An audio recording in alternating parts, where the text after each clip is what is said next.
Everybody. Welcome back to the CCSN podcast. I'm Chris here with Chase. Chase, how you doing today? Doing all right. How are you?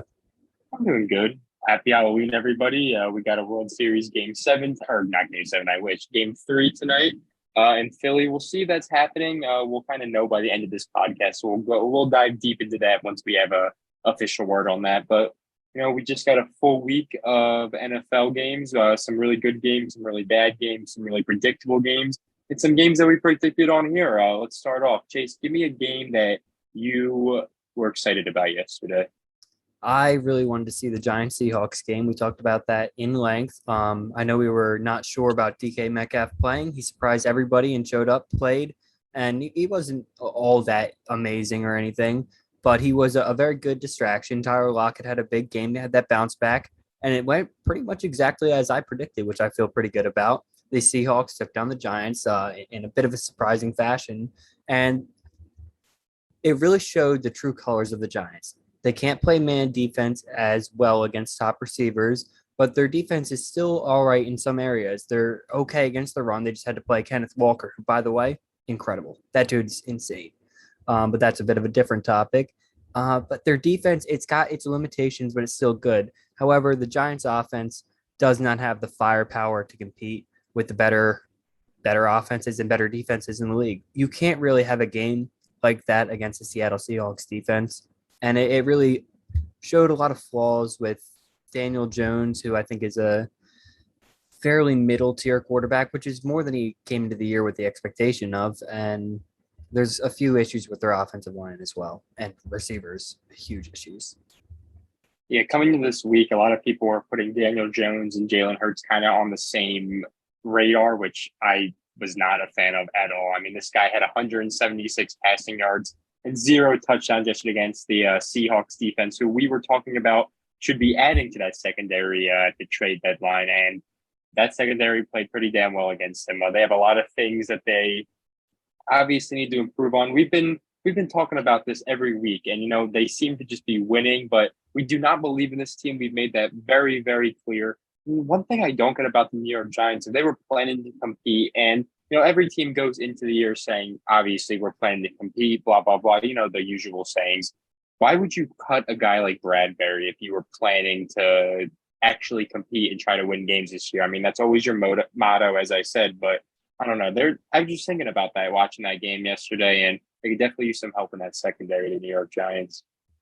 If I remember correctly, they were kind of getting to a place where they couldn't even sign all their free agents because they were so far under the salary. And Bradbury was one of those contracts that they kind of had to get rid of. But as you're saying, that really would have fixed a lot of holes in that defense, because that cornerback one position is really the biggest problem with that team, defensively at least. But you really can't have a 13-point game against the Seattle Seahawks. You just can't do it. And to this point, they've been winning games, scoring less than 20 points.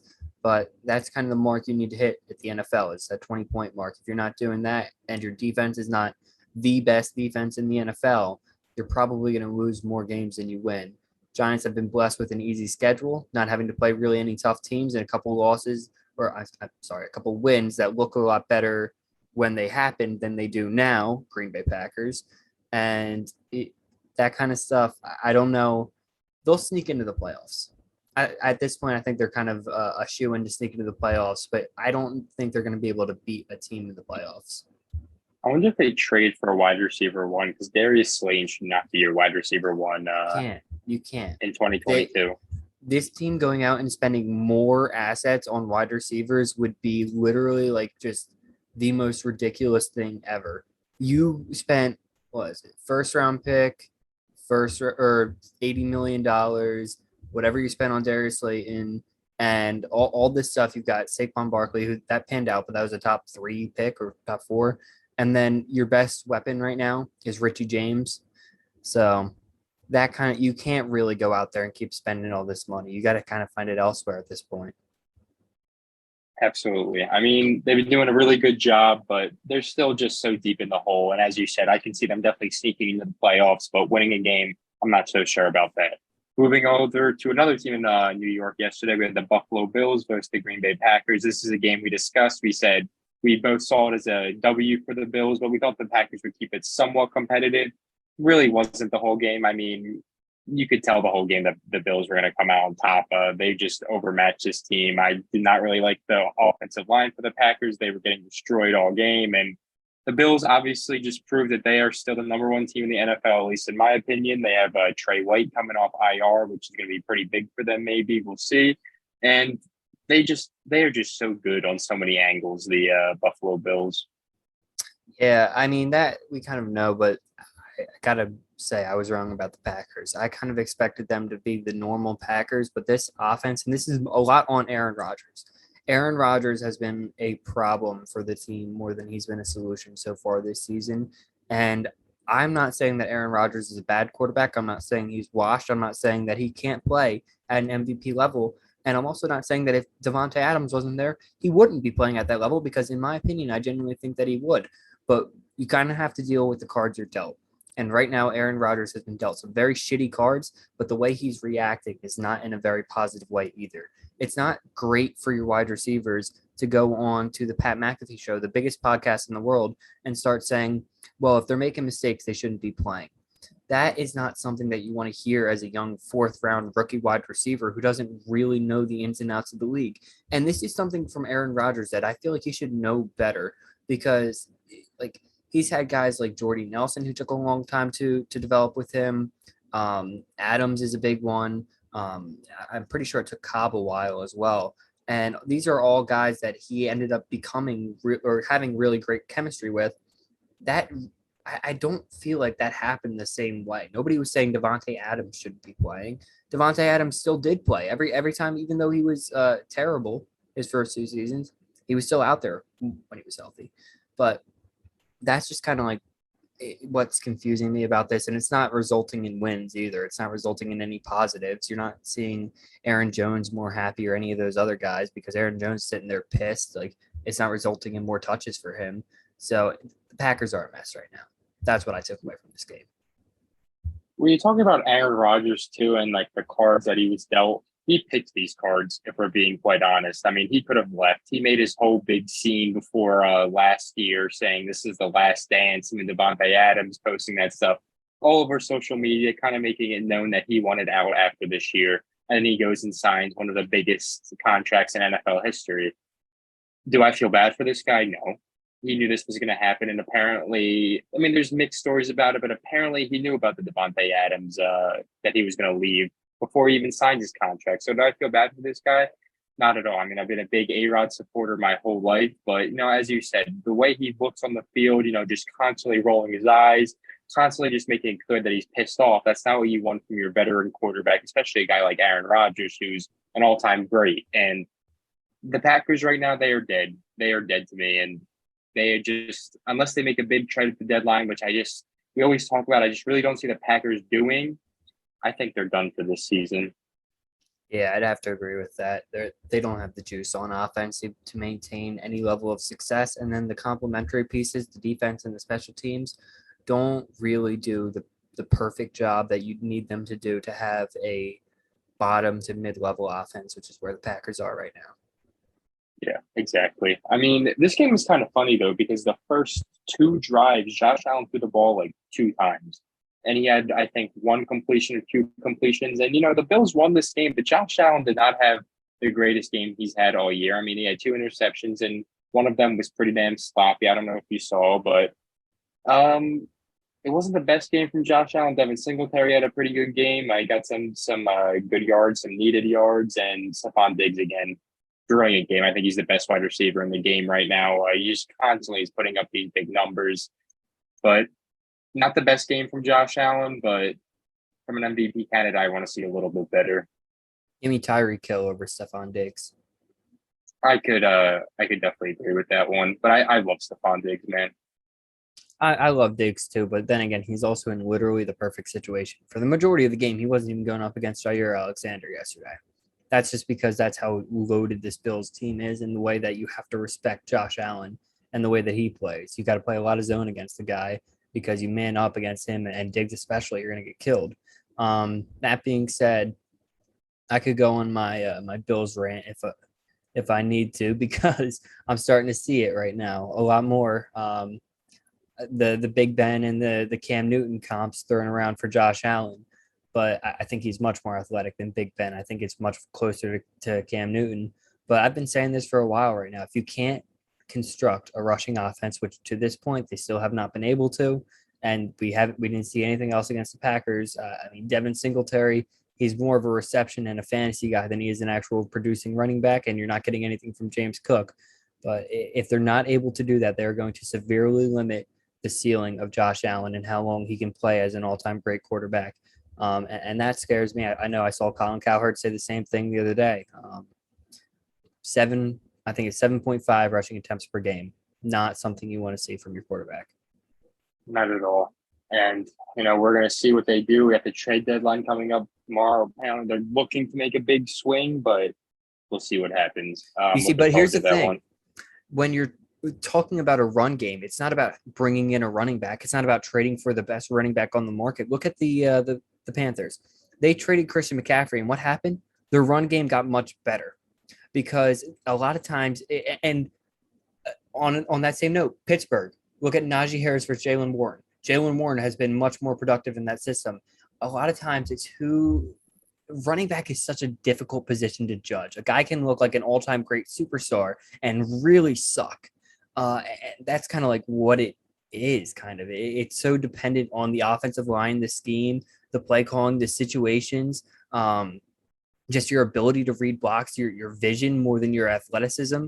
That kind of stuff is what you're looking for in a running back.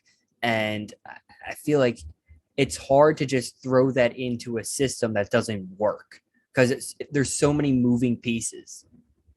Yeah, I get where you're coming from with that. But, then you have to look at it from the other part of the situation where, Carolina's rushing game did look a lot better with C-Mac out of it. But then you look what C-Mac did yesterday and a receiving touchdown, rushing touchdown, and a passing touchdown. In the best rushing system in NFL history.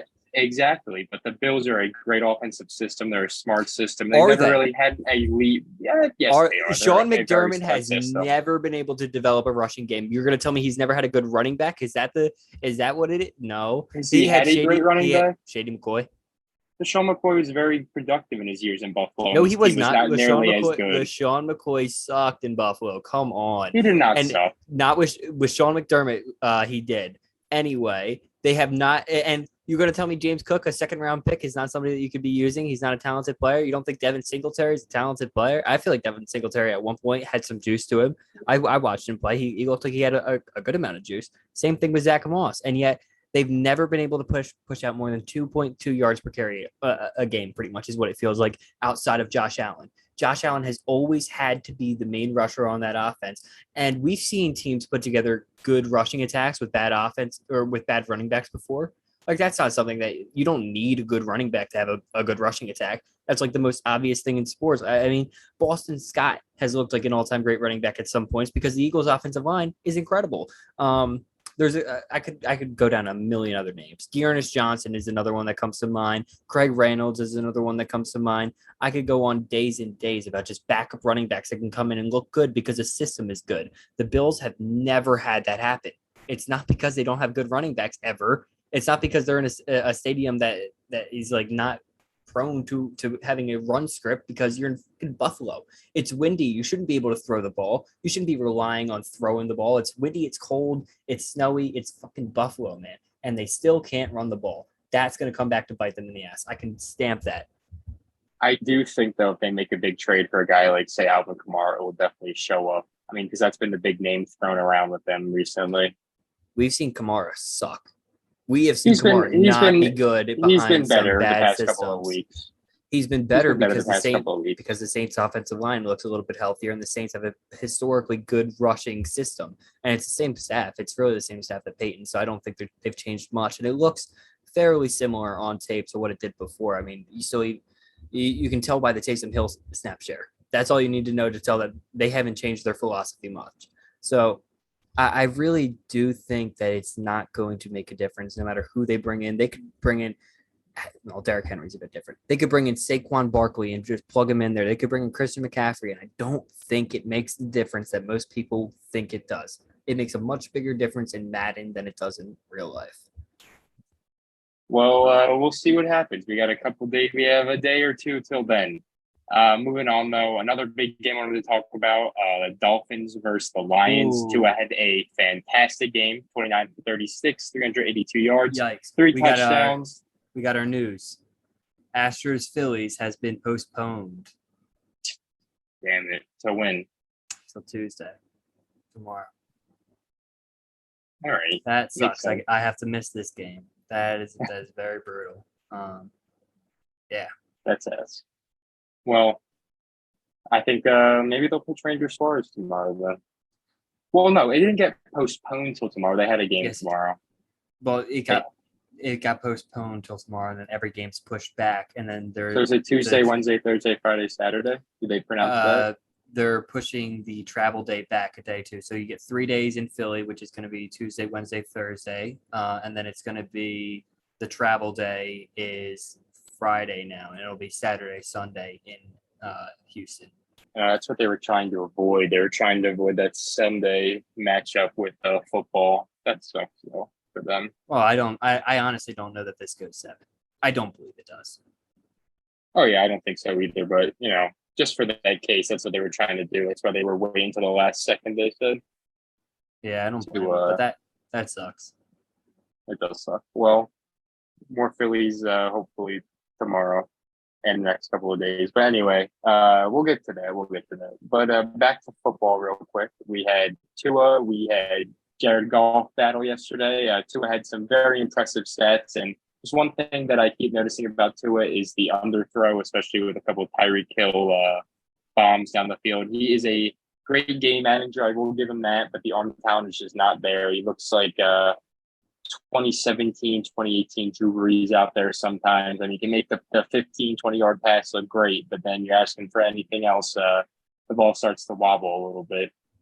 Yeah, well, going back to the beginning of the season, I wasn't too high on the Dolphins, mostly because I didn't believe much in Mike McDaniels. I was wrong in that.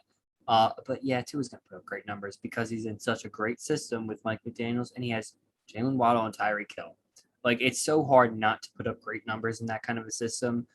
But the problem with that, and it's not like he's played bad. I'm not saying he's played horribly, but the truth with it is that deep ball is never going to be there, and it's arguably the worst in the league.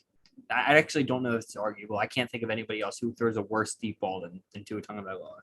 So like, it's never going to be there, and it's so easy for fans to get tricked by quarterbacks with great stats, especially fans that play exclusively fantasy. You just can't tell them otherwise. Mitch Trubisky threw 6 touchdowns. Like we've seen so many bad quarterbacks put up great stats, and you just time and time again, fan bases get burned by these quarterbacks when they can't perform in the playoffs. Ask the Rams how they feel about Jared Goff. Like Blake Bortles on the Jags. Go with any single kind of guy. People can put up good numbers in good situations with a lot of talent around them. And who better with talent around you than who has more talent around them than Tua Tagovailoa? Seriously, that Dolphins offense is loaded. 2 top 10 wide receivers, in my opinion. So, look, you got to ride it out with Tua because he's putting up these numbers and he's not playing horribly, but the deep ball is never going to be there, and that is going to burn them long term. But Dolphins, they need to win, I guess. I don't know. They're not winning a Super Bowl anytime soon, so win a couple regular season games. That'll feel good. I think Tua had a very good performance yesterday, but it's just the deep ball that worries me. I mean, he made some really good decisions. That one deep ball that was constantly been thrown around on Twitter, threw that one off his back foot. You got to give him a little credit for that one for being a small guy making a pretty good throw. But there were just some throws that I'm like, come on, man, you got to throw that with a little more power in that throw. But he had a pretty good game. Jared Goff, though, you compared him to Jared Goff, and I would much rather have Tua on my team. I think Jared Goff is a good quarterback, but I think Tua is a little bit better. I'd put him in mid-tier. Like, I think he's a mid-tier quarterback. And, we've seen quarterbacks I think he could be like a Jimmy G, as I've said. He could rely on these big names. And the big thing that really is hurting the Dolphins right now is that rushing attack. I mean, they have one of the worst in the league with Chase Edmonds, who's supposed to be this big third, fourth down back, and he's basically off the field now sometimes. And I don't know. I think they need to be in the Kareem Hunt sweepstakes if there's a team in there. I strongly disagree with the Jared Goff over Tua. I think Jared Goff has at least the physical tools, and he had a very good game the other day. And I think the only reason that might put you or make you say Jared Goff over Tua is the fact that Jared Goff's getting paid $128 million and Tua's on a rookie contract. So that is what limits Jared Goff from being able to be surrounded by some great talent. Imagine if switch the situations. What does that game look like? Because it was a one-score game, if I'm not wrong, at the end of the day, because the Lions were up for pretty much the majority of the game. Switch the weapons. Like give Jared Goff, Tyreek Hill, and Jalen Waddle, and look what kind of numbers that guy puts up. Like we saw him make some incredible throws to Josh Reynolds. The one that comes to mind was the one where Reynolds kind of was boxing somebody out in the end zone and could have just turned and brought it in, but he fell short of it. He made some incredible throws that give him Tyreek Hill to make that catch. Give him Jalen Waddle to make that catch. And we're talking about an entirely different situation here. But the difference there is he doesn't have the healthy contract because now he's 27, 28. I mean, he might be closer to 30, Jared Goff. I don't know. He's getting up there. But now he's got that contract. He's not that young guy that you can surround with pieces so easily. He never deserved that contract, though. Everybody knew that except the Rams. Man was never worth that much money. But you see that here's the thing. That's what Tua's going to get because look at Jared Goff's numbers. Those are exactly what Tua's going to put up. I don't agree with that much. I think the world's matured a little bit from those huge contracts, especially a guy like Tua. Yeah. Has there been a quarterback? Deshaun Watson just got paid $250 million guaranteed. Kyler Murray just got $250 million. Kyler Murray just got $250 million.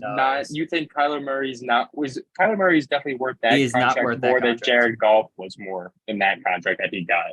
I agree with that, but then again, there's a much Kyler Murray's contract is 2 times. It's $250 million compared to Jared Goff's $128 over 6 years. Kyler Murray is getting a much bigger contract for Kyler Murray. Like this guy, but people would consider Kyler Murray a Pro Bowl. I don't think anyone ever considered Jared Goff a Pro Bowler. Forgive me, I think Jared Goff made a Pro Bowl. Maybe Mitchell Trubisky also made one too. I'm not talking about making one. I'm saying considering. He made 2. He made back-to-back years in his 23 and 24-year-old season. He had 24 wins and 7 losses. Made the Pro Bowl. He led the league in yards per completion. He had 28 touchdowns, 7 picks one year, 32 and 12 the next year.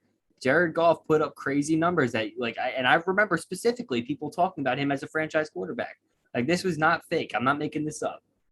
I'm not saying you're making it up, but that's part of the system too. I mean, if you put those 3 quarterbacks in rankings, you would definitely have said Kyler Murray's better, and I forget the other guy that you just said, but they were both number 1 overall picks. I'm not saying at the point of the contract. I'm saying at the point of the contract, not getting drafted number 1 overall. At the point of the contract, Jared, I mean, he did have that terrible year in his first year, but he had just gone 11-4, 13-3, 9-7, made the Super Bowl. I mean, they gave him the money because they believed in him.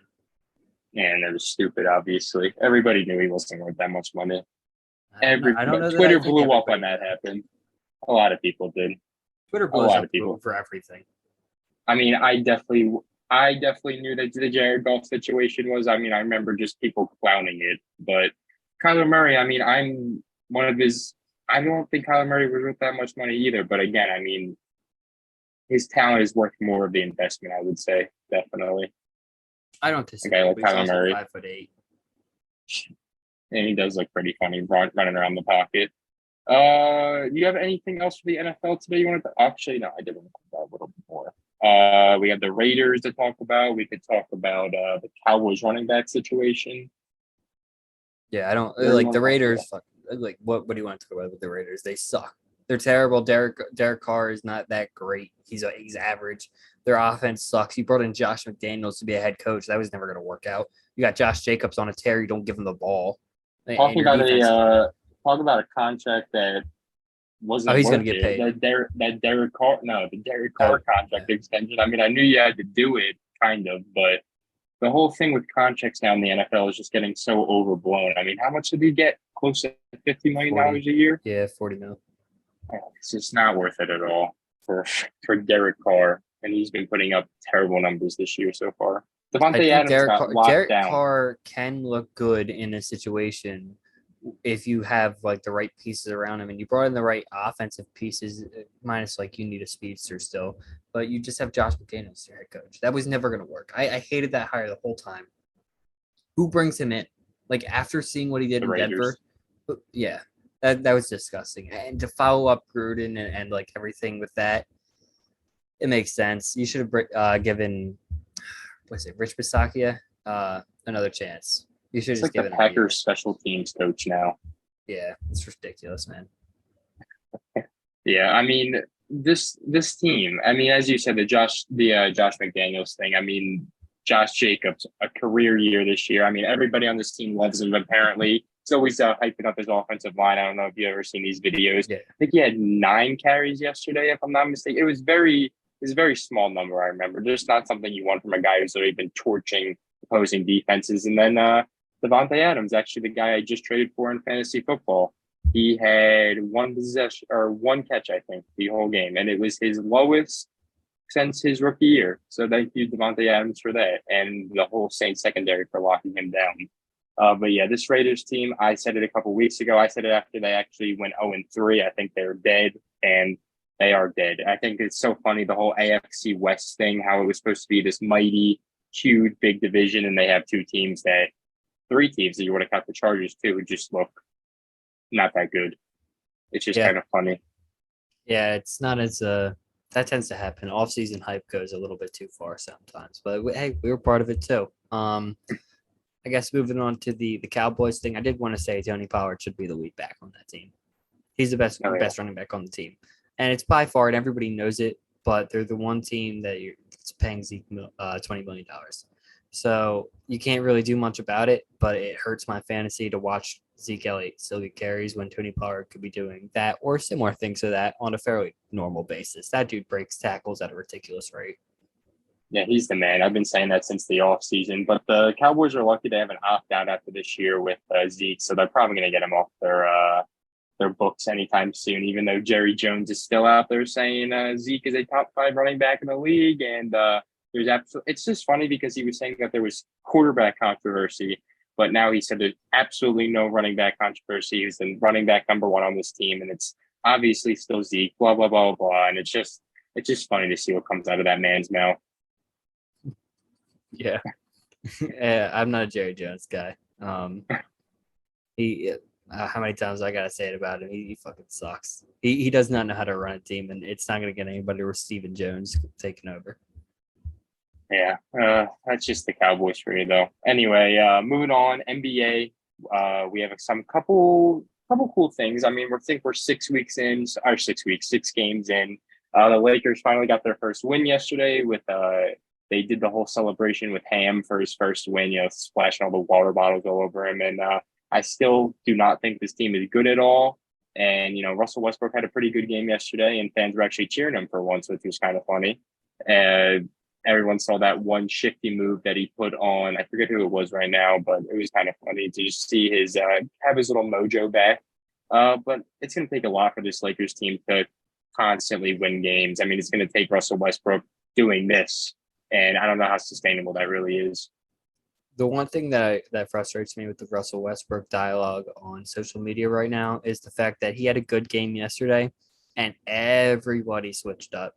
Like like you can't do that every time, and I know that's the nature of social media, but it gets so exhausting to see like him get so much hate and then have one good performance and just get everybody act like they never like, oh, this is so good to see. Like it wouldn't be an issue if you guys weren't sitting there like showing Killing it. him. And this is at Bleacher Report mostly because they were like, oh, this is amazing to see. I got that notification on my phone when really I've been getting Bleacher Report notifications for every Russell Westbrook miss. Basically, every time he makes a mistake, I get a notification or I see something or a post, and it's the same company, it's the same people, and I think it's kind of stupid for them to like do that. I think it turns him into something less than human. I don't want to go like too far into this, but the guy's a person. You can't just keep flip flopping on that. Stay where you're at on the Russell Westbrook issue.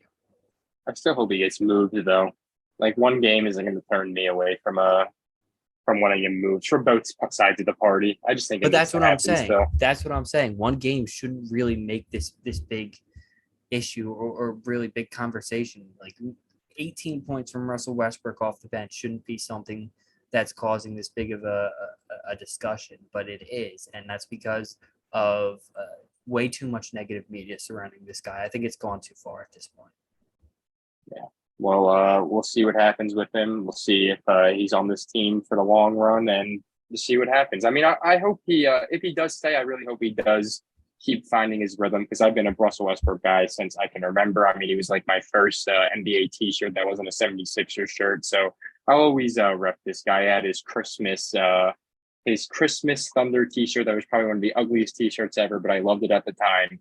Still rooting for this guy to this day, but we'll see what happens. Another quick star out there that I've just been loving all NBA season so far is De'Aaron Fox. The dude's been putting up incredible numbers. His jumper looks good. He just looks great getting into the paint. And this Kings team still can just not win though. I think they're 1-4 right now. Sabonis doesn't look good. A couple of pieces that were supposed to come together haven't yet. Only 6 games into the year, but I just do not know what it's going to take for De'Aaron Fox to win a damn game. I mean, if they don't make the playoffs this year, I don't think there's any other player in the league right now who deserves a shot at changing teams, switching up. I think he's a good player, but it's such inflated numbers on the Kings right now. Like it's just such a bad team. You're gonna somebody's got to score, and I've been so low on the Kings, and for good reason. Like obviously, it's the fucking Kings, and they're proving me right, and they will for the end of time because. Uh, for most young basketball fans, you'll look at this King roster and say, hey, this is pretty exciting. But you just got to understand which organization you're talking about. The Sacramento Kings, no matter what, for their entire existence have been a joke. And until I see anything different, which they did not, like adding Domantas Sabonis is not anything different than what the Sacramento Kings have been doing, I'm not going to change my opinion on them. And hey, I mean, this is probably more than the Kings have been talked about on any other media ever because they are so irrelevant at this point. Like, I feel like it's almost a moot point talking about them because nobody's listening. Nobody cares about the Sacramento Kings at this point. They got good pieces. They just don't know whatever to do. They just never bring in the right head coach. I mean, they brought in another Warriors assistant. That should just be the runaway with it. What good pieces. I mean, De'Aaron Fox, I feel like the best comp for him is he's not an all-star. He's like the NBA's version of Gene Segura. Like he's good, but like he's good. And then you've got Domantas Sabonis, who's another guy who he's good, He's not great, and you can't I really like win Keegan with Murray. him. I mean, I understand Keegan Murray, and he's cool, but I think that some people are very, very like highly overestimating his ceiling. He's already a 23-year-old player who has some issues with athleticism. He's not the quickest guy off the first step, and that's going to cause some issues trying to blow by defenders and guys that can't blow by defenders. This has burned me a couple times. Isaac Okoro is the one that comes to mind. I think it's a very fair comp for Keegan Murray. You just need to have that first step to be able to get to the rim, or else nobody's going to respect your driving game, and you won't be able to get any kind of space. And on a team that already struggles with spacing, I feel like Keegan Murray is going to be really honed in on as a player. One guy on this Kings roster who just completely ruined, I think, the whole motion that they were trying to go in was Davion Mitchell. I mean, the dude just does not look that good at all so far. And I think this was a big part of moving on from with the Sabonis trade last year, which still doesn't make any sense. They were trying to run the backcourt of Mitchell and Fox. It seemed like they brought in Malik Monk this offseason, Kevin Huerter to be the backup too. And it just seems weird. I mean, they just can't figure something out. And I feel like they had it with Tyrese last year, and they just gave it away for Sabonis. But that trade never made sense to me, man. That was a classic Kings trade. Yeah, betting on Davion Mitchell figuring out how to score was not something that I really thought was smart because he came into the league at 23 years old and was not able to score coming out of the draft. And he's a great defensive player, but what is his ceiling at 6'2", 205 as a defensive player in the league? Like that's Patrick Beverly. I was gonna That's say what that Patrick is. Beverly. Yeah. And that's kind of, you don't really want to take that guy and bet on him at, what was it, number 7 overall or something like that. And yeah, I think I can check that right now. It was ninth. But you don't want to bet on that, especially when not only you're taking him ninth, but you're moving on from Tyrese Halliburton to pick him up, and that, or to keep him on your team and give him good minutes. I don't like that idea at all. I think Tyrese Halliburton was by far the best guard on that team, and I think they're gonna. It's just a classic Kings move, man. You moved on from the best player on your team to bring in two guys, or to start two guys who are, meh. I mean, De'Aaron Fox is obviously much better than Davion Mitchell, but how good is he really? Because he still can't shoot that much, and he's putting up good numbers on a bad team. But like, what category does De'Aaron Fox fall into? He's not a superstar. He's not a star, He's a fringe all-star, which is what he and is. like, it's the Julius Randle category, man. And that is a cool category to be in. You'll have some good numbers at the end of your career, but those players don't tend to be on good teams. At the end of the day, the Kemba Walkers, the Julius Randles, I'm sure I could think of a million other examples for this, but Ben Gordon was the other one that came to mind. I don't know why that one was, but there's a couple of guys like that every year. Um, who's the best guy that I can think of for this was, it's slipping my mind. You know this player. He still plays in the league. He played for Charlotte, shooting guard Devontae Graham. Put up great numbers one year, but because it's the worst team in the league, somebody's got to shoot the ball, man. And that's kind of what we're seeing to a bit of a raised extent with De'Aaron Fox, because he's a bit better than that. He's not terrible. I'd love to see Fox in a system where he could actually just be like a third guy on a team, not really have to worry about scoring. I mean, like worry But about here's it, the but you know what I thing: mean. he's a guy that needs the ball in his hands. Like, what does Fox do off ball? Nothing. De'Aaron Fox has no off ball abilities at all. He's a guy that's take the ball, go coast to coast. He's not a great playmaker. He's not a great shooter. He's not great at just moving off the ball. And he's an all right cutter at times. He knows how to cut off ball, but he just doesn't do the things that you'd really need him to be on a championship team. You really needed him to be a superstar player for his role to even be worth having him on your team, in my opinion. I mean, yeah, but he's putting up, what is he putting up? 20. I mean, like, I 30. know the stats are inflated, but he's putting like 28. He's putting up on 40% from three, 55% on field goals. So, I mean, this guy could definitely contribute to a championship team, but it depends on the mold of it. And I do agree with you. He has to have shooters around them, but I feel like putting this guy in a different situation could definitely help. He's just so used to that. He's used to losing basketball. And like, what He other is averaging 28 points on a team that is 1-4 and 0-4 against teams in their conference. So, like, okay, you beat, who have they beat this year? It was, oh wait, no, that was a preseason game. I don't know. They beat Miami, who is another team that I think is very overrated and very slow. So that kind of makes sense. But they're getting their ass kicked by Charlotte right now. Yeah, he'll put up some great numbers. I actually think he'll probably be an All NBA player this year with the numbers he puts up.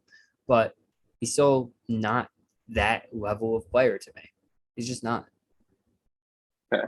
Well, I respect it. Well, moving on to another team that's actually put up the numbers this year, 5-1, but a team that I still think is a piece away. That's been a piece away for a very long time. The Portland Trail Blazers. They added Grant. They got rid of CJ last year. A lot of people were expecting a different move to bring in maybe a guy like Kevin Durant. I still think this team is a piece away, a small forward away, something like that. It doesn't have to be a big Kai Kevin Durant type of trade, but I don't know. They need to bring someone in to really have me buy into this team. I mean, they look good right now. They have some good pieces, but they're just not all there. Yeah, well, I agree with that as far as winning a championship. But this team, that's not their goal. They don't care about winning a championship at this point. They just care about not running from the grind, and they're doing that very well. They are right in the grind of it. Winning games, exhausting Damian Lillard, playing him 40 minutes a night. It's never going to work for a championship, but Portland will they'll be competitive this year. They'll make the playoffs. They'll be a high seed, I think. Probably a 6 seed, I think. Yeah, they just have the CJ move was right last year. Like I will 100% give them that. There was time to move into the Simons era, but they gave him the $100 million contract that whatever Dame's making now, which is like ridiculous. They're just so locked in on like 3, maybe 4 players contracts. They have like no flexibility on this roster at all. So I don't know. They This team is just always going to be the Portland Trail Blazers. they bought into their roster like it was the Golden State Warriors. They paid Simons like he's Poole. They paid Dame like he's Curry, Grant like he's Draymond, and I'm sure there's somebody else that they paid like Klay Thompson, Yusuf Nurkic, sure.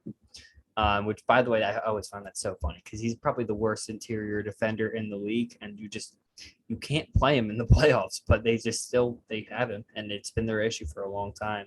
But I mean, like I said, Trailblazers, they're not terrible. They're gonna win a lot of games, and Dame's really good. Like he's still really fucking good, but they're just not there, not all there. You had Yeah. Kevin Durant, you could have got there, but Kevin Durant didn't want to leave. Kevin Durant, man. That whole Ben Simmons is out tonight actually with an injury. I wonder what's hurt tonight. I believe it's his knees. So he'll be out for how long now? 4 months. We Need to yeah. So we'll see what happens with that. That whole situation is really funny though. I mean, not to go into the Nets, but the amount of Nets fans who are really trying to just blow up this whole Ben Simmons experiment, saying that he's going to go back to his former defensive player of the year, best pass in the league, and it is just not going to happen with this guy. He has just the no drive just will always kill him. It's kind of sad. Yeah, I see people talking about what happened to Ben Simmons. He had an easy dunk on this fast break and he pulled it out. What happened? Have you ever watched Ben Simmons? This is what's been happening. Ben Simmons has been doing that since like high school. So yeah, you were really the thing with Ben Simmons is he never got there. There are a lot of people who think that he got there and he never did. He never lived up to the potential that he had. And everyone's like, oh, if he just gets back to that, there's nowhere to actually get back to. He is on the decline of his career at this point. And looking back at it, 2-time All-NBA, 2-time, or I think 1-time All-NBA, 2-time All-Star, 3-time All-Star maybe, former DPOY candidate, 2-time All-Defense. He'll have a couple trophies in there, but he's a bust. By every conceivable metric, he's a bust. Well, not every conceivable. By my metrics, he's a bust. He's a bust for what he was supposed to be, the next LeBron James. Exactly. And it was just purely he was a bitch. Like that's literally all it was with Ben Simmons. Not a very likable man. Moving on to a more fun team in the Eastern Conference, an interesting team, the Atlanta Hawks. We have the DeJounte Murray, Trae Young combo, and Trae Young right now looks fucking fantastic. I mean, he had 42 points a couple nights ago. I mean, he looks great. And the Hawks team in general. Yeah, Hawks look good. I don't know. I don't have too much to say about them. We're kind of getting short on time. If you want to start moving on to the I want to talk about Utah real quick before we move on to the World Series because that's something that I like. What are they doing? They're still running this roster with without Donovan Mitchell and Rudy Gobert, but everybody else. Trade them. You're gonna fit it. You want to be in the Wembanyama sweepstakes? Put yourself in it. Go full rebuild. Go trade Jordan Clarkson. What is he doing out there on your team? What is Mike Conley doing on your team? What are all these guys doing on your team? You were fine trading Royce O'Neal, but you can't find a partner for these guys. Like there are so many options out there. I need to see Clarkson moved in particular because I feel like he needs to go to one big team. I feel like somebody needs Jordan Clarkson. I can't really put my finger on it, but he's going to be a huge piece for whoever gets him. Yeah, the Jazz got to blow it up. I mean, maybe the NBA paid them to not get Victor because I don't think they want him in Utah. So maybe that's the situation. But in all seriousness, they do really got to move on from some of these guys. I mean, I've seen the Laurie Marketing All-Star campaign on Twitter and all of these other different things. I have some good pieces, but go trade them, build the assets, do what you've been doing the whole off season. Yeah, how many first round? There's probably get 3 first-round picks out of this roster right now, something like that, 2 or 3. we're gonna get to a point where all the first round picks in the league are just between the Jazz and the Thunder. There's just Yeah, the draft is just gonna go Jazz, Thunder, Jazz, Thunder, Jazz, Thunder, Jazz, Thunder the whole time. yeah, it's gonna be a fun one to watch. Two exciting cities in Utah Yeah, and right. Oklahoma City. All the Moving top on, prospects going to Utah or OKC. not we want to see. Moving on to the World Series, we were supposed to have a game tonight, Halloween night, but got postponed. Not fun to watch, not fun to see. But I wonder how the Phillies are going to handle this moving towards tomorrow. I think they'll pitch Ranger Suarez because it will be his original game where he was supposed to pitch. They'll probably move the Syndergaard start to Wednesday now, so this could be a blessing. No, Nola can start Wednesday regular rest.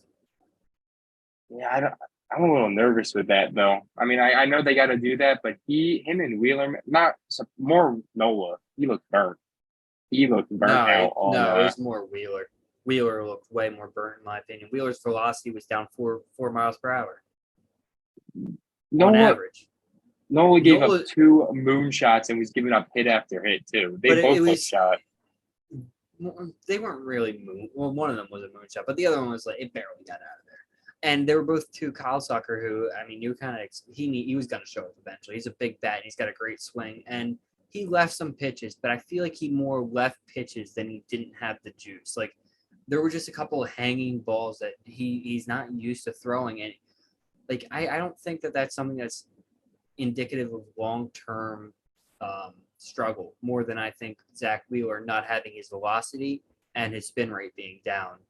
That worries me a little bit. Zach Wheeler had really one bad inning that shaped this whole game. Though. I mean, he went a whole inning longer than Nola. I mean, after that first inning, it was kind of nice, smooth sailing until they took him out in the 5th. I mean, yeah, they both struggled, but I don't know. Aaron Nola was getting hit up every single inning. Wheeler's was kind of more of a combination of a very bad first inning all around with the Phillies.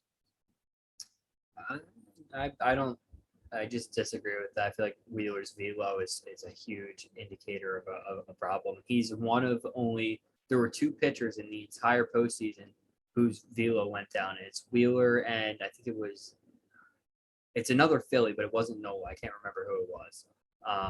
So yeah, that's not a good sign. Velo going down at the biggest moment. Like you don't want that.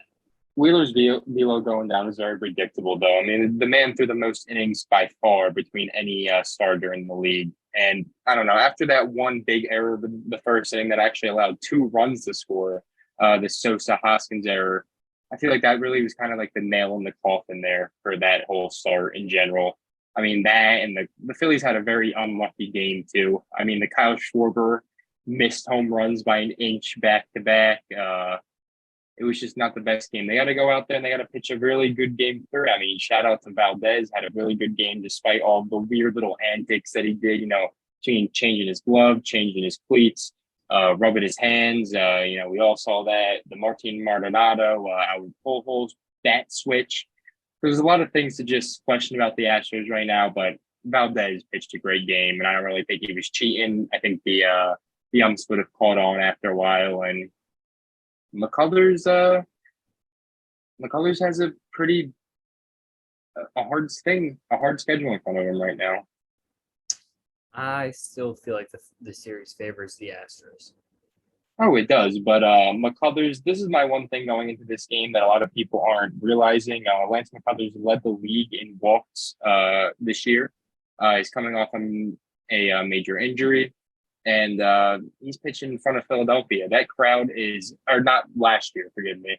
But McCullers just is he's a walk machine. In some situations, that is not the best quality to have, especially in that roaring crowd of Philadelphia. And compared to Houston, it's going to take a little to get used to. Well, since last season, McCullers changed the arm angle on his changeup, which has been drawing a lot of swing and misses. And it's in a smaller, I think it's 51.2 innings. So that's just off memory. I don't know if that's correct, but I think that's how many innings he pitched this year. And he's a bit different and a bit better than he was last year. So I don't know that you can really take him leading the league in walks as a indicator of how he's going to pitch. I guess he pitches tomorrow, but I think, is he game 4? He's probably going to pitch tomorrow. He was supposed to pitch tonight. Yeah, well, I mean, I think McCullers is somebody that you can jump on, but he's been a lot better this year. He's drawn a lot of swing and misses on his changeup at a different arm angle now, and okay, it's a little bit unconventional because fastball and changeup really should be coming out of the same slot, but it's working for him. So hey, we're gonna have to. You'll probably see that highlighted a lot on the broadcast whenever he pitches. Yeah, I mean, the pitching matchup that was supposed to happen tonight between Syndergaard and McCullers, it was two pitchers that favored both offenses. The two best pitches that McCullers throws is the two best pitches that the Phillies hit, and the two best pitches that Syndergaard's been throwing ever since he got Tommy John are the two pitches that the Astros seem to have been crushing all year. So if it was me, I would have bet the over for the first 5 innings for this game, but we're going to see a different matchup maybe tomorrow. So that'll come out soon. Yeah, I'm bummed. I'm really bummed that I don't get to watch this game, man. I just gotta put that out there. It is what it is, but I'm curious to see what happens though. Do you go with Ranger Suarez? I think you gotta for tomorrow, and then you. I disagree. I feel like, well, I mean, I wouldn't be mad at it, but the thing that really comes into my mind is the fact that you pitched it in game, what was it, 2? And you Game one. Game one. You pitched him in game 1. I'm like, man, I don't like that. I don't like pitching him in game 1 and game 3. It just doesn't feel right to me. The one thing that I read about that was he's been but he wanted to. But yeah, so I mean, I can't really use. He missed his bullpen that day too. His bullpen session in wake of that, because Rob Thompson said, "If there's a moment that we need you, you're coming into this game 1." So I don't know. I think he'll be fine for tomorrow night. And you know, if you're going with Aaron Nola in game 4, just got to change the approach a little bit to some batters. Part of the thing is the mental aspect, though. Like, a guy is so ready for his start. Like different players prepare differently mentally. And I'm not in the clubhouse. This is a decision that's going to be solely on Rob Thompson. Who is more mentally ready for the challenge of a postponement to a new game or a new day and starting on a day that you weren't expecting to? Is Thor more capable of doing that mentally, or is Ranger? And now that I think about it, by my own memory, when we were sitting there at the NLCS Game 5, and Rob Thompson called up Ranger to the podium, he said Ranger Suarez has a standing heart rate of 62. That's his quote. So I feel like Rob Thompson does believe in Ranger Suarez to be the guy and come in big time situations, which is game 3 in a 1-1 series is definitely a big situation. I just walked myself through the process of starting Ranger Suarez in game 3. Well, yeah, he was scheduled to pitch for game 4, which was scheduled for tomorrow night. So I think they were going to just stick with that either way. That's true, but also it's like a game 3 is always in any 7-game series. Game 3 and game 5 are the two biggest. Of course, game 7 would, but technically in most series, the average series length is like 5.4.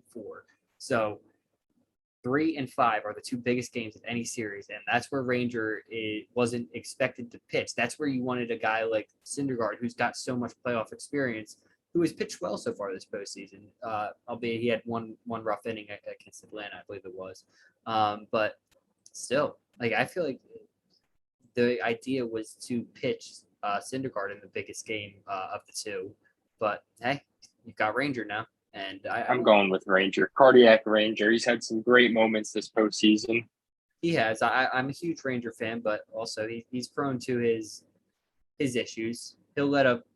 Oh, yeah. The problem with Ranger is he's a ground ball pitcher at times, and he's great at it because he's a Gold Glove guy, but unlucky.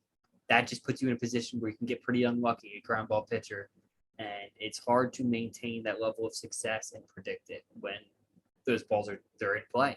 You're putting the ball in play to Alec Bohm, to Bryson Stott, to Gene Segura, to Rhys Hoskins. These are guys that have had errors, especially this postseason. Alec Bohm a little bit less, which got to give him his flowers there. But look, anything can happen. Anything can happen, and I'm really excited. Bummed that we can't watch tonight, but hopefully they come out with the victory tomorrow. Hoping for a good game, and we'll see what Rob Thompson and Dusty Baker have cooking for the pitch-up matchups come tomorrow.